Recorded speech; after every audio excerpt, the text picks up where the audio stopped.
Think big for better career. আমাদের আজকে সেশনটার নাম কি? Better career. মানে বড়, আমাকে ক্যারিয়ারটাকে যদি বড় করতে হয় তাহলে আমাদের চিন্তা ভাবনাটাকে কি করতে হবে? বড় করতে হবে।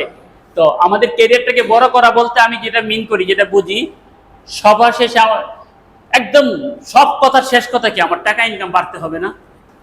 এই টাকা ইনকাম, আমি যদি এভারেজ ক্রিকেটার হই, এভারেজ খেলোয়াড় হই, আমি দলে চান্স পাবো? দলে চান্স না পাইলে আমি টাকা পাবো? এভারেজ থেকে আমি কোনোদিন কিছু করতে পারবো? আমাকে বেটার ক্যারিয়ার করার জন্য বড় চিন্তা করতে হবে, আর আমার স্কিলটাকে বাড়াতে হবে। স্কিলটা কার মতো বাড়াতে হবে বলেন তো? স্কিলটা বাড়াতে হবে নাপিতের মতন, স্কিলটা বাড়াতে হবে কসাইয়ের মতন, স্কিলটা বাড়াতে হবে বাবুর্চির মতন। কথাটা একটু কঠিন হয়ে গেল। আচ্ছা, বাসায় তো আমাদের সবার মা খালারা পেঁয়াজ কাটেন, তাই না? বাবুর্চিও পেঁয়াজ কাটেন। কার পেঁয়াজ কাটাটা সুন্দর লাগে দেখতে? বাবুর্চি যখন পেঁয়াজ কাটে, হ্যাঁ, তাকে থাকতে ইচ্ছা করে না দেখলে।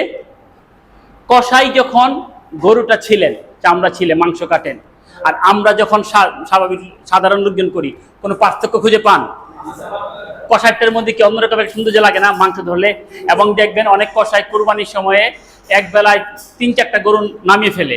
আর আমরা আপনার যদি ধরি, সারাদিন মোটামুটি এক গরুর পিছনে চলে যায়, আবার চামড়ার মধ্যে অনেক মাংস লাগে। আবার কেউ অনেক গরুর কিছু কিছু জায়গা আছে, যদি ওই জায়গা ওটা কেটে যায় বা গলে যায়, তাহলে পুরো মাংসটাই তিতা হয়ে যায়, তাই না? তো এই যে কষাইয়ের কাজটা কত সুন্দর লাগে না দেখতে? বাবুর্চির কাজটা কত সুন্দর লাগে না দেখতে? নাপিত যে চুল কাটে, কাজটা কত সুন্দর লাগে না দেখতে? আমি যদি বলি ক্ষমতা দিয়া আপনার চুলটা আমি কাটবো, আপনি কি এগ্রি করবেন? কারণ আমার এই বিষয়ে এক্সপার্টাইজ নাই, রাইট? আমি এভারেজ চুল কাটতে পারি, আমাকে আপনি দিবেন না। আমার কথাটা একটু বোঝার চেষ্টা করেন, আমি কোন জায়গায় কথা বলার চেষ্টা করতেছি। বাবুর্চির কাজটা দেখলে কি আমরা তাকিয়ে থাকি কিনা? কষাইয়ের কাজটা দেখলে কি আমরা তাকিয়ে থাকি কিনা? যখন মেসি ফুটবল খেলে, নেইমার ফুটবল খেলে, রোনালদো ফুটবল খেলে, আমরা তাকিয়ে থাকি কিনা? ফুটবল তো আরো অনেকেই খেলে। আর্জেন্টিনার দলে তার অনেক খেলোয়াড় আছে। বিশ্বকাপ দল জিতছেন কয়জনে? 11 জনে মিলে। আমরা যদি আপনাদেরকে নাম বলতে বলি, কয়জনের নাম বলতে পারবেন? সবাইকে যদি বলে একজনের নাম বলেন, ডাইরেক্ট সবাই মেসির নাম বলবেন। কারণ কি? বলতে সবাই লাথি মারে, কিন্তু মেসি যখন পায়ে খেলে, নেইমার যখন পায়ে বল খেলে, সৌন্দর্যটা বেড়ে যায়, তাই না? তো আমাদের কাজের মধ্যে আসলে আমাদের এই সৌন্দর্যটা নিয়ে আসতে হবে। আমরা অনেকে সুপারভাইজার, আমরা অনেকে ইনচার্জ, অনেকে পিএম, কিন্তু সব ঠিক আছে, কিন্তু আমার কাজে কি সৌন্দর্য আছে না এভারেজ? আমি ক্রিকেট খেলতে পারি, আমার ক্রিকেট খেলার কোনো সৌন্দর্য আছে? সৌন্দর্য নাই, এই জন্য আমাকে কোনো টিমে খেলতে নিবে না। Right or wrong? তাহলে আপনি আমি যারা যেখানে যেই কাজ করতেছি, ওয়েলফেয়ার ম্যাডাম থেকে শুরু করে একদম ঊর্ধ্বতন কর্মকর্তা পর্যন্ত, আমাদের কাজে যদি সৌন্দর্য না থাকে, তাহলে সেই কাজটা থেকে কি আমি প্রাপ্য সম্মান, প্রাপ্য অর্থ, প্রাপ্য স্যাটিসফ্যাকশন কোনো কিছু পাবো? আমার কথাটা কি ক্লিয়ার? এবার আপনারা একটু 1 মিনিট চিন্তা করেন। আপনারা আমরা যেই কাজ করতেছি, সেই কাজে কি আমি বাবুর্চি, কসাই, নাপিত, এদের যেরকম সৌন্দর্য, সেই সৌন্দর্য আনতে পারছি কিনা? যদি কেন আনতে পারি নাই বলেন তো?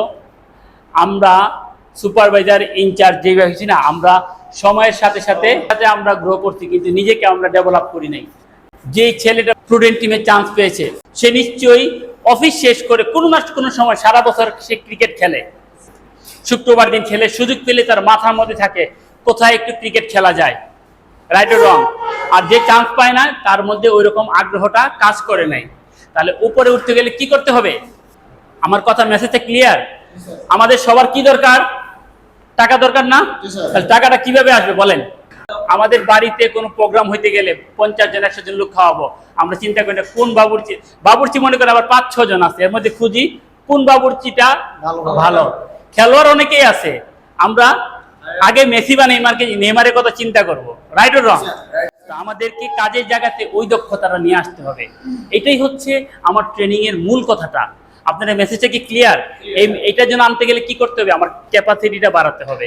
আপনাদের সবার প্রতি আমার একটি বিশেষ অনুরোধ, আপনারা যারা আমার চ্যানেলের ভিডিওগুলো দেখে প্রতিনিয়ত আমাকে উৎসাহ যুগিয়ে যাচ্ছেন, তাদের মধ্যে এখনো প্রায় 87% শ্রোতার মাধ্যমে চ্যানেলটি সাবস্ক্রাইব করা হয়নি। আপনাদের একটি সাবস্ক্রাইব আমাকে ভীষণভাবে অনুপ্রাণিত করবে। এছাড়াও চ্যানেলটি সাবস্ক্রাইব করার মাধ্যমে আমার চ্যানেলের নতুন ভিডিও আপলোড হওয়ার সাথে সাথে তা আপনি অবগত হতে পারবেন। সাবস্ক্রাইব করুন, সাথে থাকুন। ধন্যবাদ সবাইকে। একটি কথা সব সময় মনে রাখবেন, জীবনকে সফল ও সার্থক করার জন্য সব সময় লার্নিং মোডে থাকুন এবং যা শিখলেন বাস্তবে তা প্রয়োগ করার চেষ্টা করুন। ভিডিওটি থেকে যদি আপনি কোনোভাবে উপকৃত হয়ে থাকেন তাহলে লাইক করুন এবং কমেন্ট বক্সে আপনার মূল্যবান পরামর্শ দিন। এরকম লাইফ চেঞ্জিং ভিডিও সব সময় পাওয়ার জন্য সাবস্ক্রাইব করে বেল আইকনটি প্রেস করে রাখুন, যাতে করে এই চ্যানেলের সব ভিডিও সহজে আপনার নিকট পৌঁছে যায়। এতক্ষণ ধৈর্য ধরে ভিডিওটি শোনার জন্য আপনাকে অনেক ধন্যবাদ। Think big for better life.